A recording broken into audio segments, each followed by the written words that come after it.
Hello, party people, and welcome back for another episode of the IBS Freedom Podcast. I am delighted and tickled pink to welcome back Sarah Ballantyne, PhD, in the house for a second episode of the IBS Freedom Podcast. And I'm going to say, Dr. B, this puts you in a very prestigious club that you are one of two people who have now done 2 episodes with us. So I am honored. You should be. I mean, I was just excited to hang out some more. I was geek out. Oh God, like geeking out over anything gut health related. Yeah, of course. Yes, of course. I am so honored to be in such a prestigious repeat club. That's pretty cool. We like you. We liked the first episode we did. So, way back in season 2, we talked about nutrition. I believe that episode posted on or around Christmas. So about 1.5 years ago, I think, is when that episode would have posted. We talked a bit more about nutrition and, of course, Nutrivore, which we can talk about again because it's such a fantastic resource. But today we're thinking of talking more about the microbiome specifically. So we are pretty pumped. Do you think maybe a good place to start would be sharing a little bit of your backstory, like how you got interested in the microbiome? And I know it kind of ties in with like your overall kind of journey in the last 10 or 15 years, moving away from like paleo AIP restrictive kind of dieting community and into what is now Nutrivore. So I think that could be a good place to start us. Yeah, sure. So I would say my path away from restrictive dieting to this like permissive kind of like anti-diet mindset, but still focused on nutrient density. That journey was through the gut microbiome, figuratively, not literally. But what happened was, so after I wrote my first book and it was very successful, this is my previous publisher, previous Paleo Life. He pitched me a gut health book. Gut health was trending. I had a good base knowledge. Like my second postdoctoral research fellowship was looking at gut epithelial cell biology. So I have a pretty good science background for this. And in the wellness community, I was getting more understanding in terms of like gut barrier integrity, gut microbiome composition. And so I was like, oh yeah, that sounds great. I'll sign this book deal. And so I started, learning, right? So I started reading papers and, a couple of things happened. So partway through, about 2 years into this project, I was like, I don't want to talk about leaky gut. This is not a thing. I want to talk about the gut microbiome. And so I called up my publisher. I'm like, I want to just scrap everything I've done and really just focus this whole book on the gut microbiome. That's where all the really interesting research is at. And that's like the part that, this is back in like 2015, 2016. I'm like, this isn't part of the conversation yet. And this is really, really important. So, oh yeah, okay, go ahead. Extension of your deadline. Like, go ahead, start working on a gut microbiome book. And, but one of the things that kept happening was, I was taking a very like science communicator approach, right? So like dig into the science, make myself an expert, and then figure out how to translate it for the average person. And I read, 3,000-4,000 journal articles, trying to like wrap my head around this. And I actually kept getting confronted with papers that contradicted, things that I held to be true at the time that I now recognize as the logical fallacies that they were. But at the time I was I was taught by other doctors and scientists in the wellness community to sort of think in a very, if there's a little bit of a bad thing in this food, the food is bad kind of way. But I kept seeing these papers of like, wow, look at all of the beneficial strains of bacteria that lentils feed. Like this is like, look at how lentils increase gut microbial diversity. Look at how lentils actually increase the, through its effects on the gut microbiome are improving, gut barrier integrity, right? Like every single like narrative that I know about lentils and, them containing lectins and agglutinins and how that, causes leaky gut, right? Like all of that narrative is falling apart with these papers that I'm reading. And then I start taking like this broader view, right? So we know that the composition and metabolic activity of our gut microbiomes influence every cell in our body, right? Like we know that every single system is affected by what our gut bacteria are doing. Well, then I'm looking at, okay, so we know the gut microbiome influences our risk for type 2 diabetes, for cardiovascular disease, for Alzheimer's disease, for cancer. And I'm looking at lentils. And look, actually, they reduce risk of all these chronic conditions very strongly, not just through how they influence the gut microbiome, but also through their nutritional composition. I think I'm wrong about some things. That was where the very first challenging of what I held to be true came through researching the gut microbiome. And the first food that I had been avoiding unnecessarily, as I later learned, that I reintroduced was lentils. It was like the first food I was like, man, I should be eating lentils. This is so much science telling me that lentils should be a part of my diet. And it was almost like, I don't know like what it was, if it was just the fiber content of that meal, or maybe it was all like the vitamin B9. I don't know what it was about that first meal with lentils, but it was like my body just went, oh yeah, this is so great. I immediately felt better.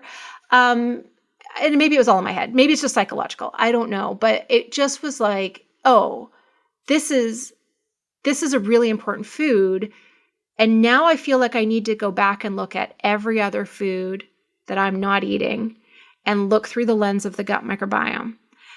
And lentils were like your gateway food. Lentils were my gateway food. Then came chickpeas. Then came oats. Then came corn. Then lots of grains. Gluten and I still don't get along, but lots of gluten-free grains. Then expanding into like more legumes, nightshade vegetables got on that list, like things that I had avoided, by the time I was reintroducing the last foods, they were foods I had avoided for a decade. And so it was the beginning of like opening my eyes to, I have learned some wrong things and I have been like spreading those wrong things, right? Like it's not just that I've learned them, I've repeated them, right? So and amplified them in some cases.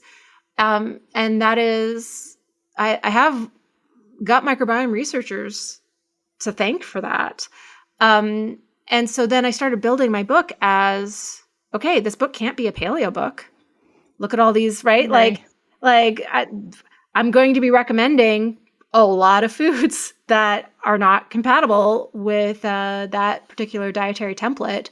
So it's just going to be a gut health book.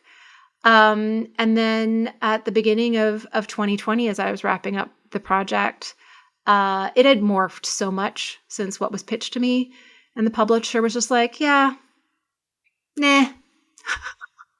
I was like, wait, you pitched me this book.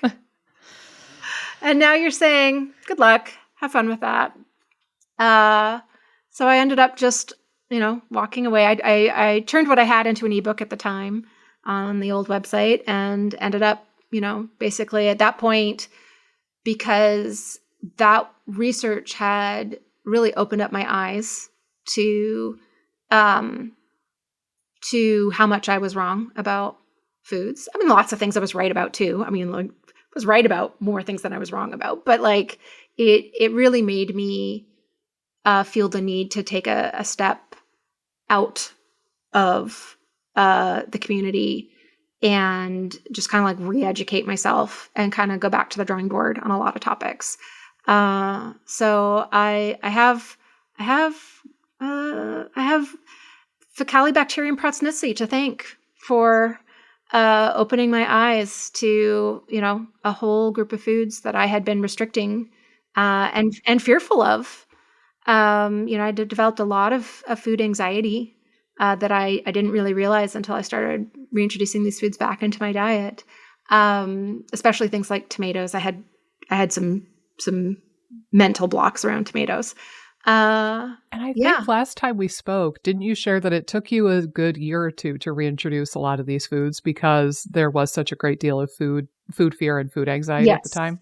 So part of it was it wasn't necessarily a methodical process.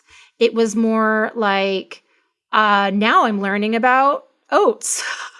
And so now I'm reading all these scientific papers to write a section on oats. Now I feel like I need to go add oats back in. So it was much more like the thing that kind of slowed me down was that I needed to educate myself to a really high level to combat the fear and anxiety that I had developed. And then I would finally talk myself into it, right? Basically, I'd read enough papers that I would talk myself into, I need to add this food back. And I think I saved the scariest ones for last is kind of how it worked, right?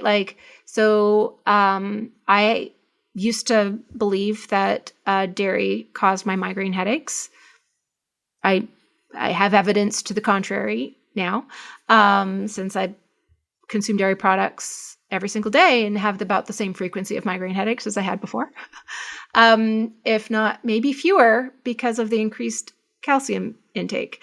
So I saved, I think, the foods. The last thing I actually reintroduced was peanuts. And it was it was almost like I just forgot about them. I don't know, I'd lived 10, 12 years at that point without peanuts. Other nut butters are good. I kind of forgot that they were a thing. And then I was like, at this point, fully building Nutrivore and, no longer considered myself paleo. And I was like, oh, I really should eat these. And turns out peanuts are delicious. So one of the things that happened, I think also around the same period of time, I was really challenging my mindset around food, right? So I had learned a lot of food fear that was based on pseudoscience and logical fallacies, and doing a lot of really extensive reading through the scientific literature to kind of deprogram that bit of what I thought I knew. And then realizing that I had an eating disorder that was learned through restrictive dieting, and I needed to really address that and address those food fears. Went back into therapy, lots of work around that as well. But then that is a huge part of what informed building Nutrivore as more of an anti-diet philosophy, was kind of having those realizations of how much fear and anxiety I had around foods, realizing that as I was starting to nerd out about nutrients and really trying to build this nutrient focus. So, I've never come back to that project. I mean, at this point, it would be 5 years of gut microbiome research. I mean, it would be so out of date. It would be so behind where the science is at. But it was critical in my professional journey, but also my personal health journey was part of this too, right? Challenging that restrictive mindset for me, it was using a lot of intuitive eating principles, right? So unconditional permission to eat foods. And when I added peanuts back in, I was like, wow, it really is not the same as almond butter. Peanut butter is not, I'd forgotten about it, but it's better. It's so much tastier. I ate peanut something every single day for about 3 months before the novelty wore off. I was just fine. All of these foods, other than the only thing that I have a real sensitivity to is gluten. And I didn't understand that. I think because of, we have so many, anxiety can cause so many symptoms that are food intolerant symptoms, right? And I just didn't have that awareness of myself and how I was psychologically not creating, right? It's not like they're fake symptoms. They're real symptoms, but the root of it is psychology rather than physiology. And I didn't understand that. Imagining the symptoms, but Right. the mind was still creating them. Yes. I guess is like the way to word it, right? Yeah. And this is the point where at least one person is going to click off of this video in a huff, Sure. like, oh, she's just saying it's all in my head. We're not. No. I swear to God, we're not saying it's all in your head. But as I've said on this podcast before, what's in your head does matter. Mm-hmm. And to your point, if you are freaked out about food, you're either not going to eat it, or if you do muster the courage to maybe try it, there's a higher likelihood that you're going to have symptoms associated with that food. Actually, I feel like, don't worry, Amy, we'll let you speak at some point. I feel like Amy's been such a quiet. I'm taking everything in. But yeah, I think that, I think being able to acknowledge that there is psychology behind all this. And I even think that sometimes, again, true symptoms are magnified by the psychological aspects of it too. So like maybe you do have IBS, but then if you're so hypervigilant and you have your psychology's labeling those symptoms as an immediate threat, then you start looking at, what foods could be causing these symptoms.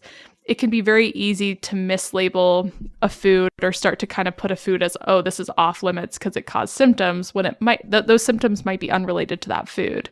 And I think, again, it's so interesting to me listening to your journey, because it sounds like part of that healing from a food fear standpoint was really that microbiome piece, where it was like, I can get myself really amped up about the science behind this, and I can kind of like get pumped up to add some foods back in if I know I'm gonna feed some bifido or feed some Fecalibacterium. Sorry. Yeah. This is the nerdiest possible way to do this. Yeah. You're just like, I can pump myself up enough to feed some good microbes. And it's so cool that like science helped kind of get you out of that to a degree, and pump you up enough to be like, okay, I'm okay with this, and kind of moving forward and that sort of thing. I'm picturing like an 80s movie montage with Eye of the Tiger playing in the background, and you're like psyching yourself up to eat the bowl of tomato sauce or whatever. But for you, you're just sitting at your computer like on PubMed and highlighting shit in a PDF. But again, Eye of the Tiger is playing in the background, just to be clear. Yeah. That I believe that is the correct soundtrack for for any research you're doing in PubMed, actually. Yes. Yeah. Absolutely. Yeah. Well, or that one song from Mulan, I'll make a man out of you. That's another good motivational Let's get down song. to business. That Amy knows. The Huns. Well, I just want to pause here, although we could sing the whole song, I'm sure, and Mulan is still just chef's kiss. I want to say, I, for one, give you a hell of a lot of credit for making this pivot, but also like you said, like acknowledging that you were wrong. Like humans on the internet, as a general rule of thumb, are not highly skilled in taking in information that conflicts with their worldview and then acknowledging, hey, maybe I was wrong about something, let alone doing those two things and then publicly pivoting and like making the change that you have in your career. So my imaginary hat is tipped to you forever. It was not easy. And it was not ubiquitously well received. Such a polite way to put it. But I also think that it was really important. There are a lot of doctors and scientists in the wellness community who are spreading misinformation, which is what I was doing. And I just always wanted to help people. Like, I didn't know I was wrong. And once I, figured out I was wrong, I was like, oh, I better help people know what's true here. Like I need to fix this. And I think that, I both kind of want to be an inspiration and a model for other doctors and scientists. We see sometimes people in the wellness community double down once they're kind of faced with like evidence to show that they might be wrong about something, and they just kind of, put on those blinders and just go like, no, like they just, well, if there's something out there conflicting, I need to defend now. Right. Right. Yeah. And I think that comes, I don't know for sure, but my suspicion is that it comes from sort of feeling like your brand is threatened, right? Your livelihood is threatened, right? Like a lot of us have employees. We're small businesses. So it's not just my livelihood, right? It's the livelihood of my employees. And that's scary. And I think that fear can kind of drive some stubbornness and some unwillingness to face information that challenges our previously held beliefs. So I'd like to model what that can look like and show that a business can be successful on the other side of a transition like that.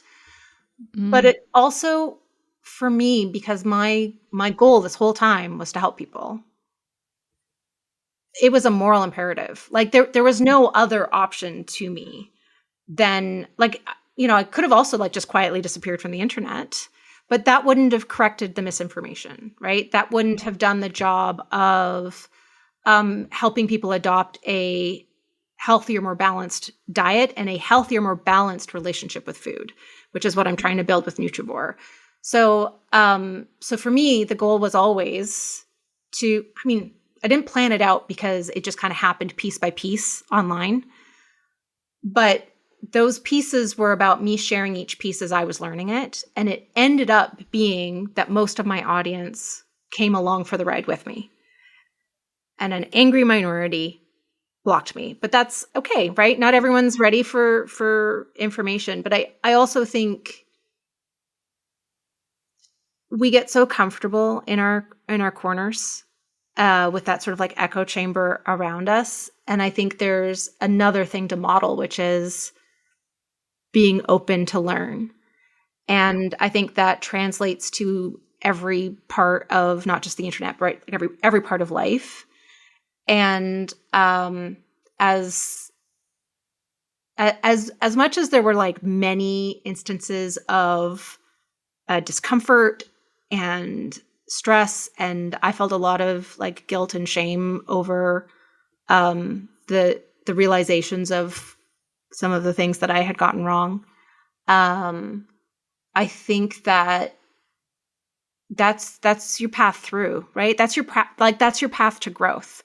Your path to growth necessitates you have to learn to grow. And I think what else is the human experience about but growing? How when you're little and you think oh yeah, I'm going to be grown up when I'm legally 18 or 21 and I can drink, or I'll be grown up when I have my own kids, right? And then the older you get, you realize you never actually finish growing up, that there's no point at which you're fully you. There's no point at which you're done, right? There's you're not finished. Yeah. You keep growing, you keep gaining experience, and you kind of hit this point where all of a sudden you're oh no, wait, I do want to ask my parents for advice now, right? For a long time, I was no, Mom, I got it. I don't want to hear it. But then you're oh wait, Mom, you've got all those extra experiences. And now that I understand I'm never going to be done growing up, now I really value that experience. I think that's a little bit about what being open to new information on the internet can be. Well, and I thank the microbiome and all of the microbiome researchers for leading you on that path. And again, giving you the gateway food that is lentils. I think that there's two cool benefits of the work that you're doing now in the Nutrivore kind of movement. On the one hand, encouraging people to eat a wide variety of less processed or unprocessed foods gives them a higher likelihood of getting all of the nutrients they need from food. And I know that's more of the main focus that you talk about in the Nutrivore book and on the website. But kind of segueing back to the microbiome, the beauty of it is that by encouraging that style of eating, you're also teaching people how to diversify and strengthen their microbiome. Yeah. Because the microbiome likes variety just as much as you do. You could say, more so. Yeah, you could say my favorite food is pizza, but I guarantee if you ate pizza every day for breakfast, lunch, and dinner for 15 years, you would be really effing sick of pizza after a while. And you'd be craving a carrot or something. And, similarly, the microbiome, it's like you need to feed the guys that like carrots, and you also need to feed the guys that prefer cucumber, and Yes. also feed the guys that like lentils and peanuts and whatever it might be. But if you only ever eat a handful of quote unquote safe fruits and veggies, you're starving a good chunk of your microbiome. And that's nothing and nobody is stronger when they're starving. Let's just put it that way. Mm. Yeah. So when I first started diversifying my educational resources and started talking about foods that were sort of outside of a paleo template before I had started to really build Nutrivore and decided it was time to fully just move on and build something new. One of the very first educational pieces that I created was around fiber types, right? So one of the things that's really interesting is that our gut bacteria outstrip our ability to break apart different types of bonds in carbohydrates by 3 orders of magnitude, right? So they have about 1,000 times higher capacity to break apart different types of bonds between carbohydrates than what we do. And so that's why they can eat fiber and we don't get fiber can still have lots of sugars in it, right? It is a carbohydrate structure, but we don't make digestive enzymes that can break apart those bonds. Yeah, we can't harvest that sugar. Yeah, it's not accessible to us, but it is accessible to our gut bacteria. But we have got some gut bacteria, they collectively make, right, about 10,000 different enzymes that break apart carbohydrates, compared to our, less than 2 dozen. And but they don't all produce all of them, right? So you have some bacteria that can break apart some kinds of bonds, and some other bacteria can break apart other kinds of bonds, and some bacteria that can break apart many types of bonds, and some that are just no, I'm a really picky eater and I just like this one type of sugar that I can get from this one kind of bond. And so the way that you've got your multitaskers, right? Your species of bacteria that are going to be there no matter what. But one of the things that keystone strains have in common is that they tend to be picky eaters, right? They tend to be the ones that are the most sensitive to their environment while creating an environment that's what we think of a keystone species, right? They modify the environment to make it more conducive to ecological diversity, right? Oysters do this, alligators do this, right? Alligators roll in the swamp and make it deeper so that more species can thrive, right? So Who knew? Learned that on my daughter's 5th grade field trip.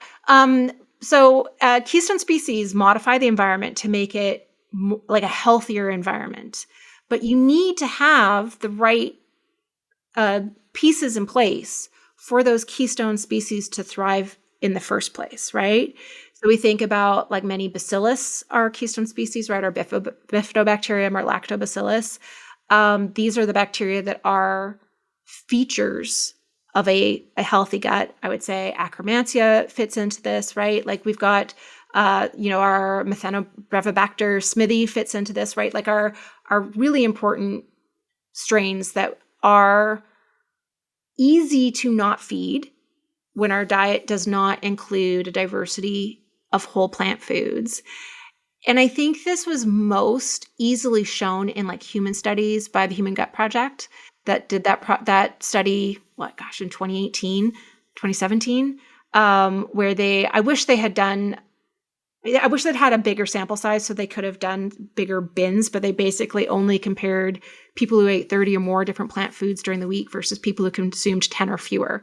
So they didn't have 10 to 20 or 20 to 30, right? We didn't have that step up. It was just high versus low, but showing just how much more robust and healthy their gut microbiomes were in the people who were consuming a wider diversity of plant foods compared to people who didn't consume much.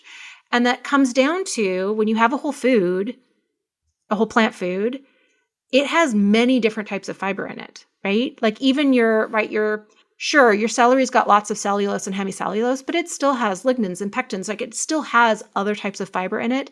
And the cellulose in celery is different than the cellulose in wheat. It is a slightly different structure. So when you consume that diversity of whole foods, each whole food has a bunch of different fiber types. It's already going to feed a bunch of different bacteria.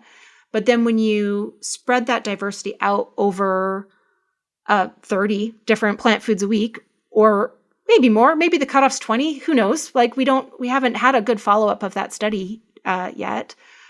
But it means that you have this higher likelihood of having the food that feed especially these picky eaters, that when you can feed the picky eaters and they can thrive, they're the ones who are changing the pH, right, of the gut so that you have that lower pH that so many species really need to thrive in that like mildly acidic environment, right?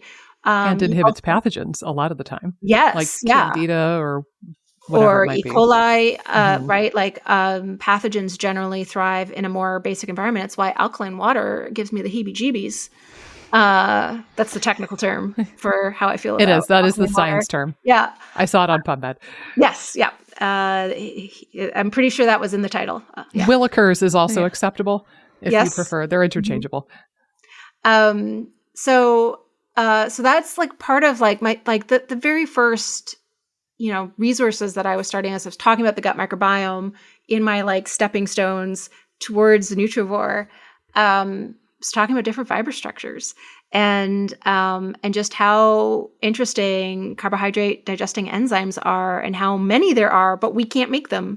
And that's why we need our little pets in our guts. We need a little help from our friends. Yeah. Yeah. And you bring up a couple of interesting things, but I have two things to share. So first of all, do you want to know the way I've taught this since reading that study? I think we're all old enough to remember and appreciate Scooby-Doo and the gang. So I liken it to if you like trap Scooby-Doo and the gang in a room or a house and you have to bring them all their food. If you only ever drop in Scooby snacks, you're going to feed Scooby-Doo really, really well. Maybe you'll feed Shaggy just a little bit because like he's weird enough. He would definitely munch on a Scooby snack, but he probably is not going to be as healthy as he could be. Right. And then the normal people, Velma, Daphne, and what's his name, Fred, they're probably going to starve to death real quick. And so now you have a less diverse situation in that room. You really just have Scooby-Doo and an emaciated, sad-looking Shaggy. And that's your whole team at that point. That's not what we want. But if we take that imaginary room and we drop in some Scooby snacks for Scooby, a sub, or I think Shaggy strikes me as like a sub kind of guy. I don't know why. Yeah. But, you drop in like a big foot-long sub for Shaggy, maybe some sushi for Daphne, a big bowl of chili for Velma, and I'm just going to keep rolling with this. And like a sheet cake for Fred. I don't know. Bro probably got to get protein, but like he's going to eat a sheet cake in this case. If you drop in a bunch of different types of food, there's a higher likelihood that you're going to be able to feed all 5 of those members of that team. Now the team can actually do their job and they can do the sleuthing that they need to do versus if it was just left to Scooby-Doo and literally nobody else. I'm sorry, you're not catching that ghost if it's just Scooby. So... I love that. I think that's a really strong analogy. I often talk about our gut microbiomes as a city. Mm-hmm. And just like a city has to have different jobs fulfilled, right? So you need your doctors and your teachers and your police men and your firefighters, and you need someone to pick up the trash, right? And you need someone to make sure the water's clean. You need construction, right? You need your builders. You've got, hundreds, thousands of different jobs that a city relies on to run smoothly and to be safe and to be, continuing to grow as a city. And our gut bacteria are kind of like that, right? Like different bacteria have different jobs within our gut microbiomes, and we want to make sure that we're supporting all of those jobs, right? So if you don't feed the firefighters, right, then you've got nobody to put out a fire. if you don't feed your medical personnel, then you've got nobody to look after people who are sick, right? So if you need to like support all of these different bacteria so that they can fill all of the different jobs to have that like thriving community. And importantly, I'll add to that all of these jobs and all of these people in this case connect to each other, and there are ripple effects throughout the community. So that's something, it's probably a little bit complex for this podcast episode, but I think the cross-feeding webs are really interesting and like way complicated, but it's less about, oh, I eat the broccoli and then the broccoli feeds that one bacteria and then that's it, I'm done, end of story. It's like, oh, I eat the broccoli, it feeds bacteria number 1. Bacteria number 1 makes metabolites 1, 2, and 3. Metabolites 1, 2, and 3. Food is other bacteria's poop. Yes. And so you have this big sprawling like ripple effect, spider web, whatever you want to picture it as. And so I don't think we understand how many bacteria we're negatively affecting when we cut out even a single food from our diet. Well, what's fascinating too is some forms of imbalance in our gut microbiomes boil down to not having that starter, the first bacteria in that chain to feed the chain of bacterial cross-feeding. And there's some really interesting, right? Like, so not having like methane consumers, right? So you have methane producers and not methane consumers. It's a form of small intestinal bacterial overgrowth where you would have higher breath methane levels, but also can manifest as very smelly flatulence, right? Because you're producing so much more methane than what a healthier gut microbiome can be. And that is really common when you avoid starch, because a lot of those like Methanobrevibacter smithii is very much like a starch thriving bacteria. And so we kind of get like also the patterns, right? So a lot of low carb diets, you're cutting out a lot of starchy foods. And there's various flavors of a low carb diet where you're eliminating those foods. There was a paper published, maybe 2019 now, that compared people following a low-carb paleo diet to, it was done in Australia, so it was compared to like the Australian, whatever their dietary guidelines Standard are called. Australian diet or whatever. And what they showed was, right, a lack of these methane consumers in the people following a low-carb paleo diet, and they attributed that to the much lower intake of resistant starch, because a lot of the sort of paleo influencers in Australia come from low-carb backgrounds, so the paleo in Australia is a lower carb diet than it is in lots of other areas of the world, and just a fascinating consequence of a diet that you're being sold. And I used to buy into it as a cure-all, right? It's not just going to help you lose weight. It's going to fix all your health problems. Meanwhile, you're starving a really important part of the gut microbiome that through cross-feeding, because then you've got all of your downstream of your methane consumers, right? Then they're going to make something else, right? Some short-chain fatty acids, some hydrogen probably, right? And that part, we don't even think about the fact that there's bacteria consuming gases in our gastrointestinal tract.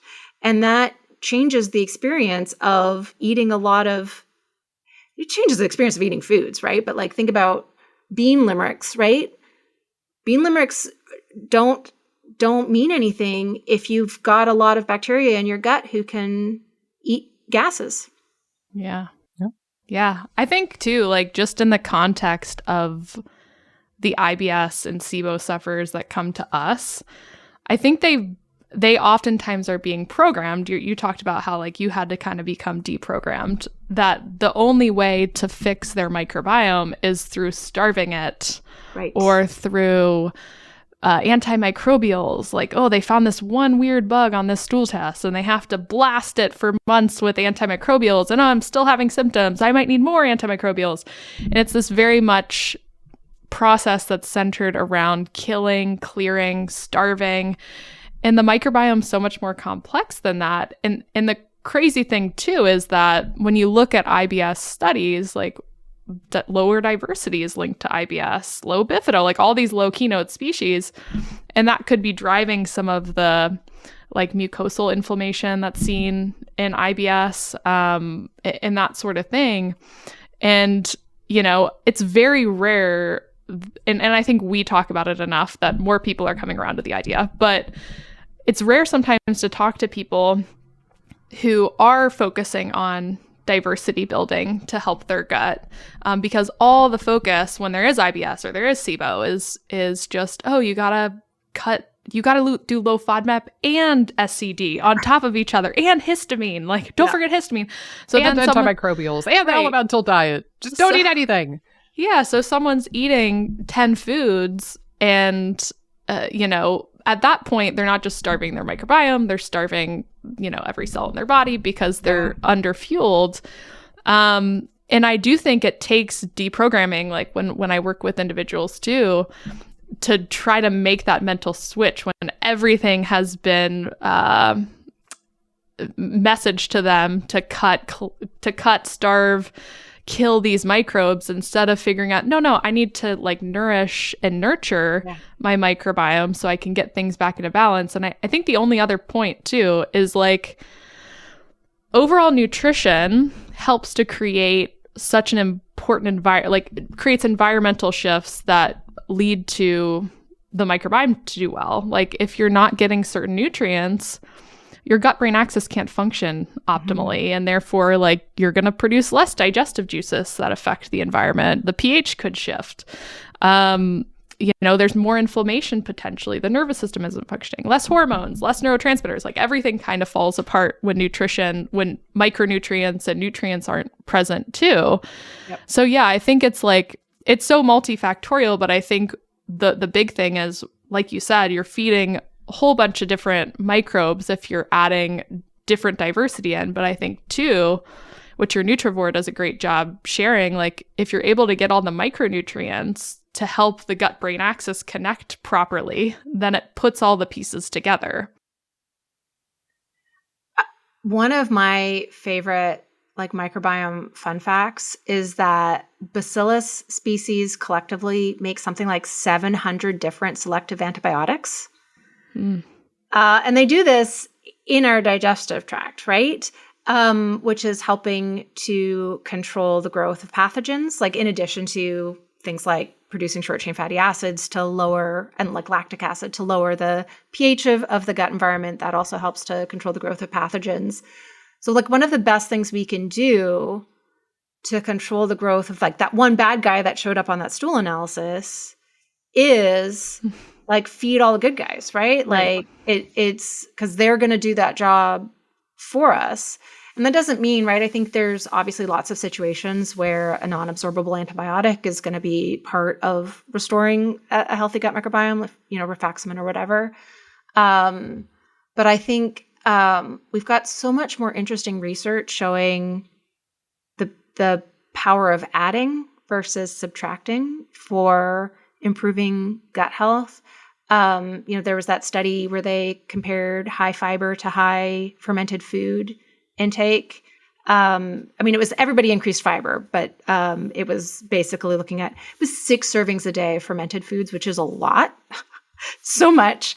But what was really interesting about that study is the study participants who just increased fiber, some had a healthier gut microbiome at the end of it, and some didn't, right? Some had a more inflammatory gut microbiome profile, where some, it was just like, it was a little bit more mixed bag, right? Like some study participants had improvements, some had worsenings. There's a word for that that's not coming to my brain right now. They had whatever the opposite of improvements are. But then in the group with the high fermented food intake had just much more like uniform improvements from basically like, because they were eating 6 servings of fermented foods a day. And if you go through their list, it was also a lot of fermented foods that I don't think get a lot of airtime, right? Like kvass, right? So like things that are going to be very, right, that there's going to be microbial diversity in that. There's mixed research on whether or not when we consume probiotic foods, whether or not those bacteria really hang out and stay. But they do seem to like alter the environment on their way through, right? And still can improve the composition of the gut microbiome through their activity as they take the trip through the gut microbiome. And I think that's just, to me, that's so fascinating because it's really showing us the power of addition, but also how complex this ecosystem is inside our gastrointestinal tracts, where sometimes just adding food is not enough, right? We also need to support, like when you're consuming probiotic foods, you're also consuming the metabolic byproducts that would be consumed in your gut that are going to be part of that cross-feeding web, right? To me, it's fascinating how much more powerful addition is compared to starving outer bacteria, but also how complex that system is, that we still have so many variables that we don't fully understand. And I think to your point, and Amy's point of like starving and killing and stripping the microbiome is not the answer. It could play a role for some people. What I find is that a lot of times that is making up like 90% of the focus, right? You get on a SIBO protocol or a Candida protocol or a Klebsiella protocol or whatever, and 90+% of the focus is the starving, the killing, the stripping, and very, very little is being paid to making sure the microbiome is healthy and diverse and strong and resilient and like ready to resume normal life on the other side of that. And I would kind of equate it to, if you have a broken leg, by all means, use the crutch. Like crutches can be really helpful, but the crutches aren't actually healing jack shit. You still need to go to physical therapy. You still need to, maybe get a plate in your leg. You need to do whatever you do. I don't know. I'm not a physical therapist. I don't know what you do with a broken leg, but you still need to do the things to actually facilitate the healing. And I think where people get mixed up is that they think that the crutch is the healing, but it's just a crutch. So I think if you're going to use something like rifaximin, for example, make sure that your diet looks really good on the other side of that. And make sure you have the diversity and the fiber and the polyphenols and the prebiotics and the probiotics and the whatever, so that on the other side of that experience, hopefully your microbiome is strong and resilient and stable enough that you can kind of maintain health on the other side. But instead, people do the opposite, and they'll do a low FODMAP diet or SCD or some sort of quote unquote SIBO diet in conjunction with the antimicrobial, and then their microbiome is 10 times worse on the other side of that diet. And then they're wondering why the leg still hurts them. Well, you didn't heal it. That's why.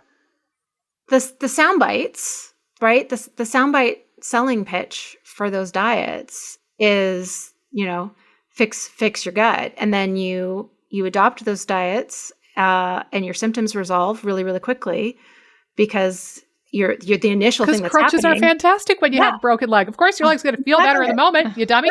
You happen to be starving all the good guys along with the bad guys, right? But that initial symptom improvement kind of like that tricks your brain into thinking, this is what I have to do. And if the only communication happening is through sound bites and marketing pitches, which is how nutrition tends to be communicated online, one of the things that I'm hoping to change in the wellness community. I think a lot of people don't even realize that those diets were always intended to be short-term symptom resolution while you do the other things, right? To help improve the composition of the gut microbiome. And I think, that message is just lost. And then when you get into the retelling, right? I learned this from someone and now I'm amplifying it on my own channels, then you start to that message doesn't get passed down. And I think it's a good example of just the challenge in health conscious communities more broadly, that with the way social media teaches us to have such a short attention span, there's not an opportunity to have that conversation of here's the things to add. Sorry, what were you saying? Oh. Yep. We don't have that conversation, right? Here's the nutrients that our gut bacteria need. Here's the nutrients that you need. Here's like these other pieces to the puzzle. It's not just about fiber. It's vitamins and minerals and amino acids. And the fats that we eat impact our gut bacteria. Our stress levels, our activity levels, how much sleep we're getting impact our gut bacteria. Our vitamin D status impacts our gut bacteria. Immune function? Can your immune system manage your critters? All of these things are factors, and that's why we need a holistic approach, right? That's why just starving out our bacteria just generally digs the hole deeper instead of actually fixing anything. But you need to have a whole conversation to be able to even just start that education piece, to be able to understand why adding foods is so important. Yeah, I think it's interesting you bring up the term holistic too, because I think the holistic kind of space, or like what's labeled as holistic functional, is sometimes not holistic in their approach. Yes, they're part of the problem. Right. So that's, I think, where it gets confusing too, because people are like, I am doing like a holistic, but it's like, no, we're not really digging deeper as to like what are the roots of this problem. But I'd like to point out too, like when you were talking about, these diets and how they're delivered and things like that. And I think a confusing point of nuance, I would say, is there's a lot of positive low FODMAP research, right? Mm-hmm. So it's like, if you go on the research, it does help with symptoms. Like, hooray. Like, I'm so glad it does. But all these studies too are being done with the guidance of a dietitian who's usually instructing people like, this is a temporary solution. You should be adding foods back in. But that's not really what's happening out in the real world. So like, that's another thing that drives me a little nuts is, a lot of people are like, there's so much research behind this. But I'm like, but you're not using the tool. Yeah, you're not using the tool as it was researched or intended to be used.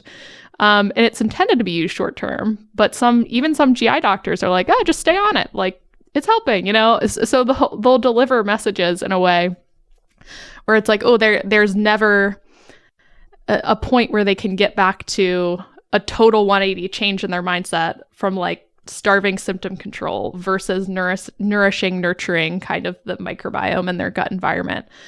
It's kind of how the health conscious community conflates thin and healthy, right? Oh, yeah. We're conflating symptom resolution with improvement to the gut microbiome. They're not the same thing, right? Like studies also show that long-term low FODMAP diets decrease microbial diversity, right? Mm-hmm. So we can look at the symptoms, but also if the symptoms are being driven by we'll just call it unhealthy gut microbiome as an umbrella term, symptom resolution, it's like getting thin, but also increasing your risk for cardiovascular disease because of the crazy diet that you did to get thin, right? It's the same kind of like sacrifice. I'm trading one thing for the other.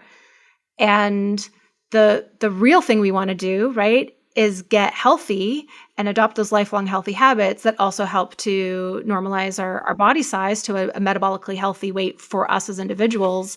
When we look at all of the different habits that lead to a healthy gut microbiome, those are going to lead to symptom resolution.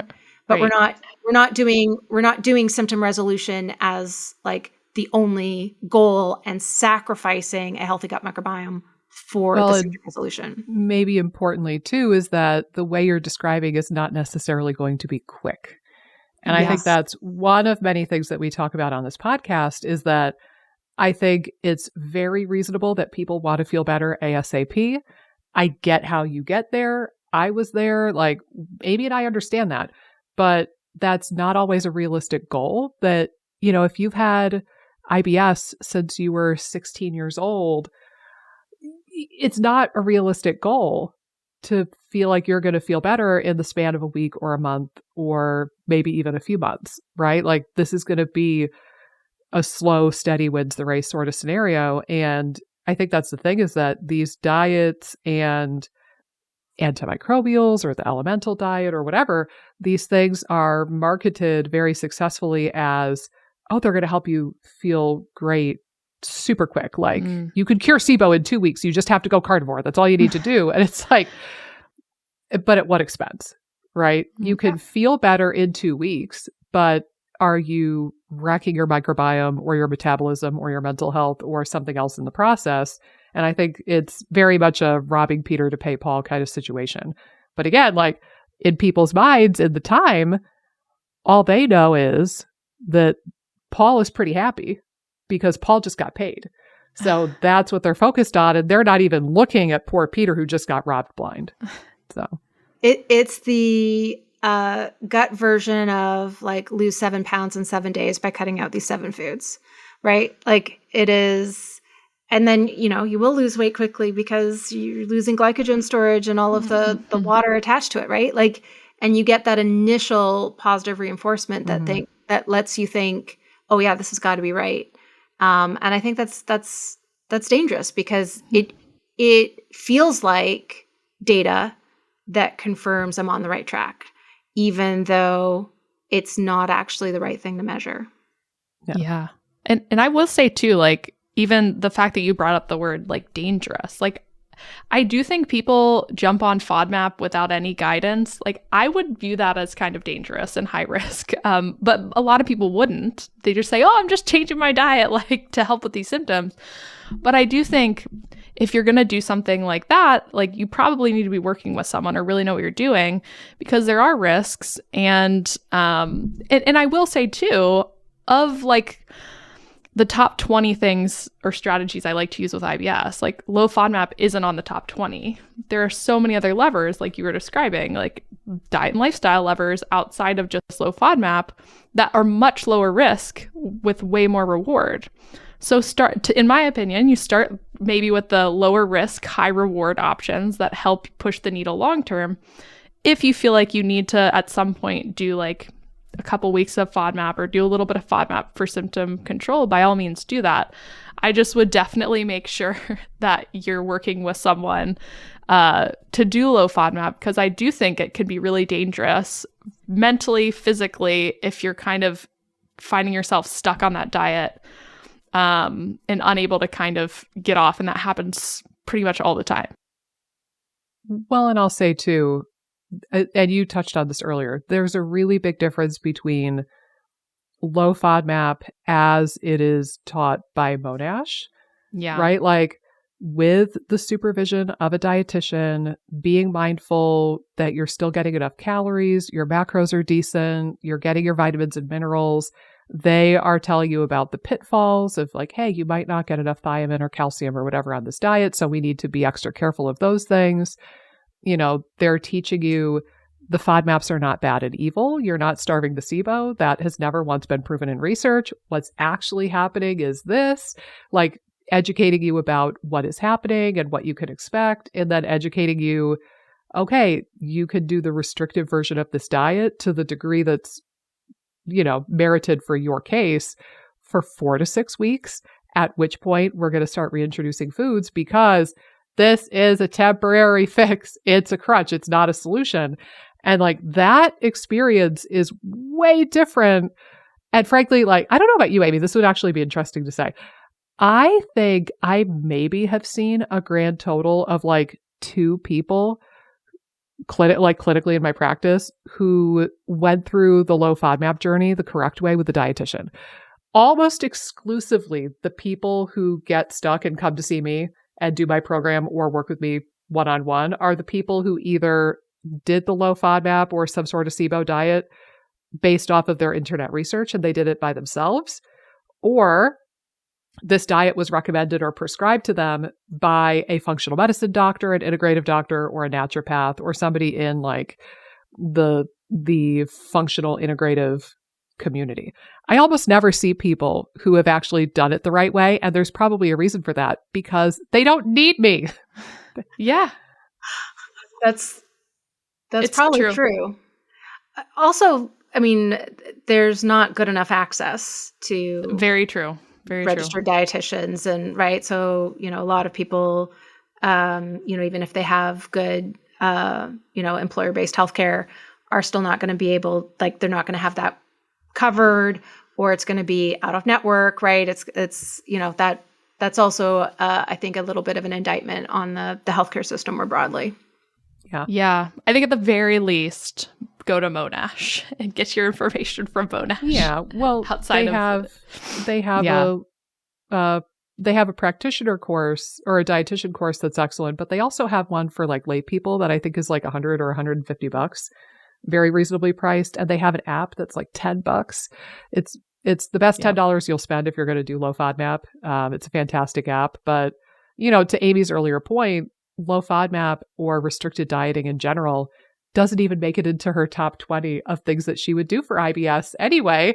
So, there's all of these other things that you could do that don't risk annihilating your microbiome in the process. I'm glad none of these things were popular when I was diagnosed with IBS.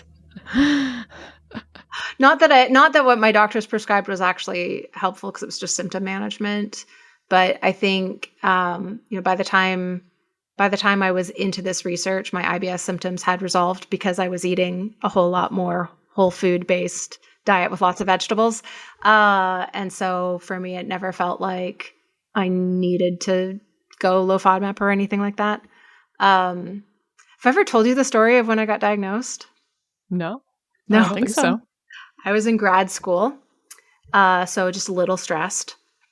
Just a tiny bit. That's not related though. Not at all. Not at all. And I had recently lost 100 pounds on an Atkins style low carb diet.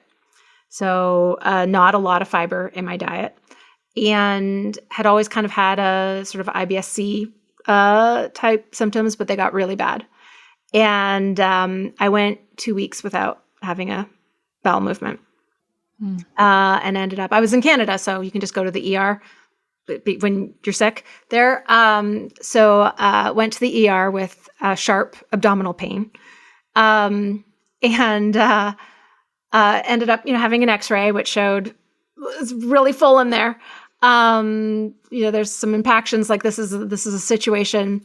But then every single doctor, every nurse, every resident, there was shift change. So then all of the new doctors and nurses and residents that just had so much fun coming into my little curtained area and saying, "Sarah, we've figured out what's wrong. We've diagnosed you. We know what's wrong with you. You're full of shit." Oh my gosh.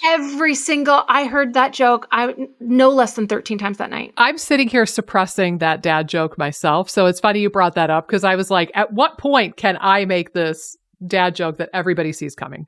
Every single person just thought they were the most hilarious person. And like, again, I was like, okay, great. What are we going to do about it? An enema was 12 pounds. Oh my gosh. No, it was. Okay, but you were kind of full of shit. I was actually literally full of shit. To be yes. fair. And then from there, my primary care doctor ordered all the various tests to rule out other possible causes so that I could get my official IBS diagnosis. But yes, not the most pleasant evening spent in an emergency room being told you're full of shit over and over and over and over again by so many people thinking that they were the height of comedy. Yeah. As a grad student, far from home. Yeah.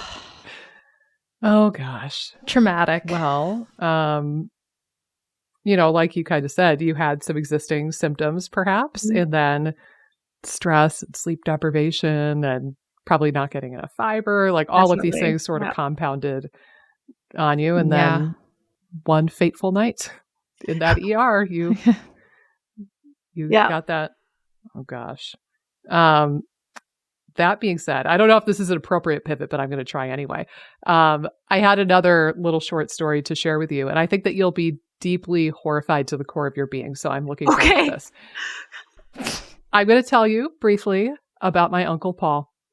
Now, I've talked about Uncle Paul probably on this podcast. I'm sure Amy knows this. And I know I've talked about it on my YouTube channel before, but I am not exaggerating. He really exists. He's a real human being. My Uncle Paul, the only fruit or vegetable the man will willingly eat is carrots. Nothing else. Nothing else. He survives on, my understanding, is like pizza, pasta, maybe like a fast food hot dog or hamburger. And when he goes to my parents' house and we are tasked with feeding him, he will willingly eat carrots. And it's a whole thing in this family. Like, we're constantly trying to trick him into eating other things. So the first year that we lived in North Carolina and we had everybody over at my parents' house for Thanksgiving, I made a really big deal. I got parsnips and I was cutting them up and I was making a big deal. And I was like, Uncle Paul, look, I got carrots and white carrots for your carrot dish for Thanksgiving. Ooh, boy. And my other uncle from the other side of the room in the living room, my Uncle Timmy, who I love dearly, but he's a nudge. He goes, aren't those parsnips? They look like parsnips to me. And we're like, shut up, Uncle Timmy. You're ruining it. Shut up. We're going to get him to eat another vegetable. Damn it. And Uncle Paul knows the bit now. And every single year without fail, we joke that we're feeding him carrots and white carrots and he eats the parsnips just to humor me. And I'm very proud of that. But there's so many attempts in this family, like making avocado chocolate pudding and not telling him there's avocado in it, stuff like that, because we're all terrified for his health and his microbiome. But I always tell people, again, bringing up that study earlier that talked about 30 plant foods or more per week was associated with better microbial diversity and better microbiome health versus people who ate 10 or fewer. I always tell people, please don't be like my Uncle Paul. Uncle Paul could eat 50 pounds of carrots a day, and like the bacteria that like the carrots are really, really happy. But the poor carrots that would prefer avocado or apple or rutabaga or literally anything else, they starved probably decades ago, or they're in the process of starving now. So I wanted to give you that. Just please don't be like my Uncle Paul. Only it's one carrots are good. Like, it's a good start. It's a good start, Uncle Paul. 9% is the daily value of potassium with 2 medium carrots. Like, and potassium's so hard to get. So like, carrots are great. I'm glad he eats a vegetable. Yeah. Like, one vegetable is better than zero, to be fair, but have you tried any of the legume-based pasta options since he likes pasta? Oh, yeah. Yeah, I don't know. I wonder. There's some with veggies in them, but they're green, so he would probably know. But you can, I think, chickpea or soybean pasta. I just had chickpea pasta for lunch today. It's fantastic. It's delicious. Yeah. In my humble opinion, though, have you ever tried black bean pasta? Mm-hmm. Yes. In my humble opinion, it's a step too far.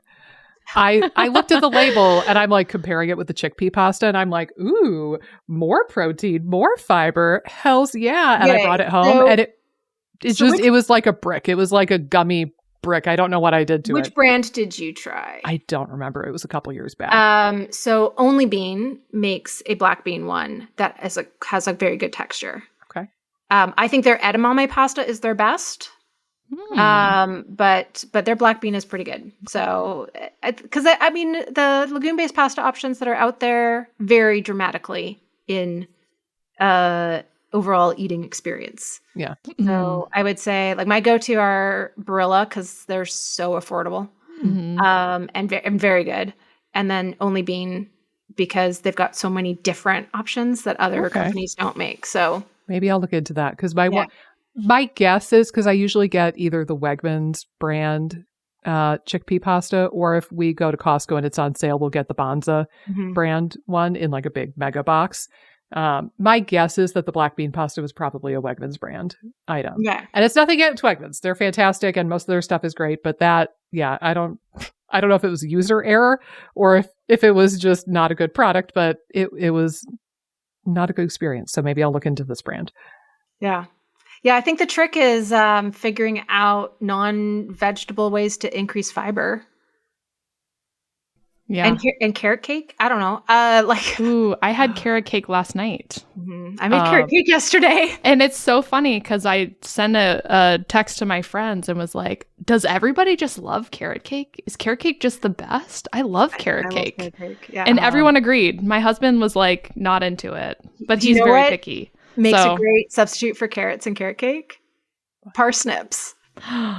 Parsnip White carrots, see? Yeah. White carrot cake. There you go. I'll throw this out there as now that we're in like a recipe exchange part of the podcast episode. I've been playing with overnight oats recently, but specifically I made carrot cake overnight oats. It was the best ever. It was so good. And I'm loading it up with protein because I'm trying to be more mindful of protein these days. So it's the oats. I put a tablespoon of like blended up chia seeds in there, the shredded up carrots, but then I also put a big scoop of Greek yogurt and a little bit of whey protein. And I could send you the recipe on Instagram later if you want it, but it was divine. Sounds so good. And I'm very sad. We went to Trader Joe's earlier this morning before we hopped on this recording, and they were out of my gluten-free rolled oats that I normally get. And I'm distraught because I was thinking that I was going to eat carrot cake tomorrow morning for breakfast. So now I have to go to the normal Kroger like a regular person. Oh boy. Those are probably the same gluten-free oats that I buy at Trader Joe's. I usually get mine from the online shopping place that shall not be named. Hashtag not sponsored. But delivers in a day. So what can you do? Yeah. Well, I'm telling you, overnight oats, fun flavors of overnight oats. That's my current kick that I'm on. Yeah, it's a good one. Because then you have the oats and then whatever you're adding to that as a vegetable. And the chia seeds. Protein and chia seeds. Much. So it's high fiber, high protein. High alpha-linolenic acid. The plant-based omega-3. They were like one of the top food sources. Yep. There we go. Ooh, and then I forgot. I put a handful of chopped up pecans in it too. Very high polyphenol. It has everything. Yep. And as a side note, by the way, I'm glad you said polyphenol. Just to make mention, because I know we've talked about fiber and carbohydrates and the new news that carbs are not evil, grains are not evil, legumes are not evil, which I'm glad that we're taking a stand on that. But also, I think another added benefit of eating a wide variety of fruits and veggies and largely whole food based diet is that you're going to get polyphenols. And that's the shit that you're not going to see on a nutrition label. And you're not going to see it even like in your Chronometer or MyFitnessPal. And you're going to get all of those different colors and cool chemicals in your food that like normal people don't think about or don't really You can find it on Nutrivore.com. So that's right, you can. It's integrated into the Nutrivore score calculation. But also all of my like nutrition facts pages on Nutrivore.com have polyphenol data that my team and we spent about a year, 3 of us, just tracking down nutrition data in scientific papers to fill in gaps from USDA database. And Phenol Explorer is it hasn't been updated in an extremely long time. So that's kind of a dying database. And just tracking down things like how much polyphenols are in lentils, more than blueberries, a lot more than blueberries, about triple. Whoa. Yeah. Well, now, can I put in a plug in your work here? Of course, a food that I think please. you should cover if you haven't already. Now that I know that you're a gardener and you have a Juneberry tree, or shrub, or what I think it's technically a tree. Look up the info on that because when I do my tracking in Chronometer and I'll put it in, they don't have Juneberries. I can't find it anywhere. And so I settle. And when I log it, I'll just log it as blueberries and like call it a day. I figure they're similar enough. It's got to be similar, I would think. But I'm curious, like my beloved Juneberries. I would have to. So we've got a number of foods where all of the nutrition data that we have is pieced together from studies because they're not in the national databases. So for example, cassava, we had to do that. We had to just find papers, and we tried to find as many as we can so we can average the data and then fill as many gaps as we can. Yes, June/Saskatoon/Serviceberry. That would be a very interesting one, especially because it grows. There are varieties that grow almost everywhere in North America, right? Yeah. It's one of our native fruits. And so they're planted as ornamentals a lot of the time because they have pretty little white flowers. So I was sharing with you on Instagram. the varieties that are grown ornamentally tend not to have very good tasting fruit. So I will disagree, at least in my town. I found at my local hospital in my town, they planted 18 Juneberry trees, and I was delighted. And I picked a whole ton of them last year. I just, hanging out at the hospital parking lot like you do, and put them in a bucket, but they are freaking scrumptious.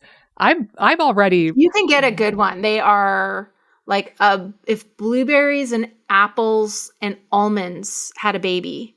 That's right? how I've heard it described too. It's such a delicious flavor. Yeah. But I will tell you, so there's a few serviceberry trees where I go hiking in the mornings that are a hybrid of the wild variety, which is called Douglas in my area, I think, and the ones that are planted as ornamentals. And those are not tasty. They're very mealy. They're not sweet. Huh. But then if I go into the mountains where it's all like national forest, so it's all like the native serviceberry, those serviceberries are absolutely delicious. Yeah, so I'm hoping I got mine. Maybe it's just the one dud. Yeah, hopefully I got mine at a native, like a native tree nursery, native plant nursery. Yeah. So I'm hoping I've got one that's like the mountains. If not, the birds will love it. Out of the 10 or so plants that I harvested from last year, they were all good, scrumptious. And then actually I found a couple of Juneberry trees when I was in Asheville for an herbal medicine conference last year, and picked some of those, just not with a bucket. I just picked a handful to eat, and those were pretty good too. So there is hope, people. Go find you a Juneberry tree. Yeah. Meanwhile, I fear that we have lost Amy somehow.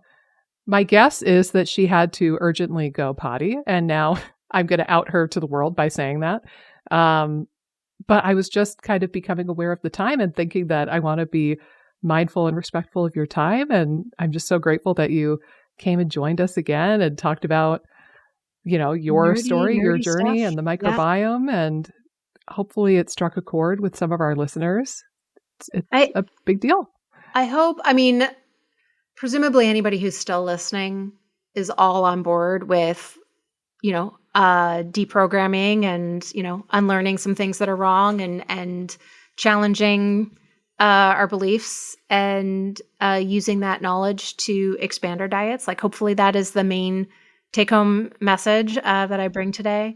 And if not, that is still my main message, right? Like, I think that being open to new information so that we can ditch our food fear and then feel comfortable diversifying our diets to support a healthy gut microbiome, but also just a healthy us. Like that is, it's where I think diet culture has swung, that pendulum has swung as far as it possibly can in the restrictive dieting direction, right? There's nowhere else for it to go.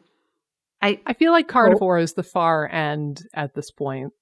I think so. You're down to like a couple of foods. What else is left to restrict? That is not a challenge. I feel a little bit like asking that question why we might get an answer. But I think that where the pendulum kind of like needs, like the direction it needs to go next is actually just completely ditching diet mentality and actively choosing dietary diversity. Yeah. Well, and honestly, years and years ago, I academically fell in love with Michael Pollan, and I think that he still speaks the truth. Eat food, not too much, mostly plants. It might not have to be more complicated than that, honestly. Yeah, that's very like you could use that phrase to describe Nutrivore. Yeah. That's part of why I like it so much. It's very aligned with how I see nutrition. Yeah. I'll share one more thing too. So I was at an herbal conference a couple years back, and I remember one of the lecturers shared this, and it really made me stop and pause. He pointed out to this room of like herbalists and naturopaths. He said, and I'm trying to think of how he would have phrased it. Basically, we should only be focused on two things clinically. Are we helping the patient live longer, or are we helping them live better? That's it. Nothing else matters. The negative Candida test, the positive SIBO test, your feelings about XYZ food, like none of that bullshit actually matters. Are you living a better life, like a healthier, better quality life, and you're able to participate in your life and do things? Or are you living a longer life? End of list. And I think so much of what we talked about today makes me think that getting back to eating a healthy, Nutrivore style diet, but also one that's relatively free of restriction and like allows you to eat a brownie every now and then and like have quality of life foods and quality of life experiences in the confines of this relatively healthy diet. Like, I think that goes back to that. It's helping you not only live a better quality life and have a better working relationship with your food and your loved ones and actually put a smile on your face more often than not, but maybe it's promoting longevity too. I think you do a good job of outlining a lot of that research in the Nutrivore book and on the Nutrivore website. So I think that the work that you're doing now is going to promote both. That's my goal, right? Like increase lifespan and health span, but also make room for joy today, right? Like if you're not enjoying the foods you're eating, it doesn't matter how healthy your diet is, you're not going to be able to stick to it. And so viewing joy as like a necessary nutrient, I think is a really important aspect of taking those healthy eating patterns and turning them into lifelong habits. Yeah. Well, and I'll throw this out there too. I think that your point is solid that like if you're not enjoying the food that you're putting in your mouth, you're not going to be able to stick with it for very long. On the off chance that you do stick with it, because there are some freaky people who are capable of doing that. I think they're the minority. But if you are one of the freaky people who is able to stick with something utterly, completely miserable for the rest of your life, that's not good for your vagal tone and your mental health. And like, that's not healthy either. So I remember as an example, oftentimes in the gut health IBS space, it is recommended that you chew your food thoroughly, which I think is a reasonable thing to tell people to do. Most of us are like scarfing a granola bar, zooming down the highway on the way to our next meeting and like getting a Starbucks and chugging that in the car. Like that's not a good way to eat. So I think being present with your food and chewing your food thoroughly is a really reasonable thing to tell most people. And I do. But I remember at one point years ago, we got to the section in my program where we were talking about the importance of chewing your food thoroughly. And this one lady, I remember her vividly on the Q&A, she said, and I quote, "Well, I've been doing this for years and my gut still isn't better." And she said, "I chew every bite of food until it's a disgusting, flavorless paste, and my gut is still terrible." I'm like, whoa, whoa. Okay, new recommendation. Everybody else on this Q&A right now, your job is to chew your food a little bit more and be a bit more mindful of that. You, ma'am, your job is to chew less. You clearly don't enjoy your food if you chew it to a disgusting, flavorless paste. Like, how do you think that's therapeutic? No, you need to chew less. And also, can you imagine like the TMJ that you would be like, how that would hurt? She probably has the strongest human TMJ on Earth. Yeah. It's like strength training. She probably has like years. Like PSI level bite force of like, yeah. You know how like they'll measure, you could like different dog breeds have different bite force. Or alligators. To bring it full circle to your earlier comment. I don't know. This is not one of my special interests. So this is not something that I know about. But yeah, I mean, I'm sure that if you ever had to save yourself by biting a rope and not falling, she would be the one who would live. she would.